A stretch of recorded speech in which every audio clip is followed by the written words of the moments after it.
Bonjour bien-aimés, notre méditation de ces jours se trouve dans les Actes des Apôtres 15, du verset 4 à 12.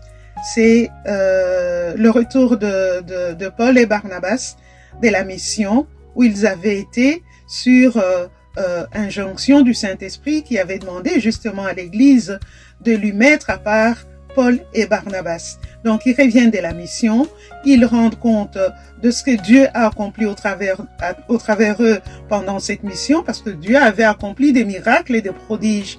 Et voilà que pendant qu'ils sont en train de parler, les pharisiens convertis vont se lever, poser sur la table la question de la circoncision de non-juifs. On peut se poser la question, mais quel est le lien entre ce que Paul et Barnabas disaient et cette question-là?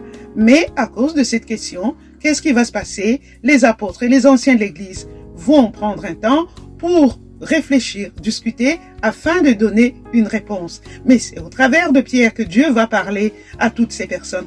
Parce que Dieu, qu'est-ce qu'il dit? Nous sommes tous ses enfants sauvés par grâce. Les Juifs, tout comme les non-Juifs, nous avons tous péché.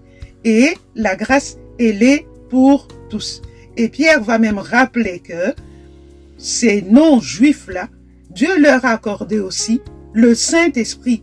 Et le Saint-Esprit agit également au travers d'eux. Donc, Dieu n'a pas fait distinction de juifs et de non-juifs. Nous sommes tous pécheurs et sauvés par grâce. Christ est mort pour tous. Et quand il est mort à la croix, son sang qu'il a versé, il a versé pour tous, juifs, non-juifs, chrétiens, tout ce que vous pouvez citer. Et ici, j'ai envie tout simplement de nous dire, au travers de ces passages, nous nous rendons compte de combien nous pouvons nous arrêter dans notre communauté sur des questions qui ne sont pas essentielles en fait. Parce que le plus important pour Dieu, ce n'est pas ça.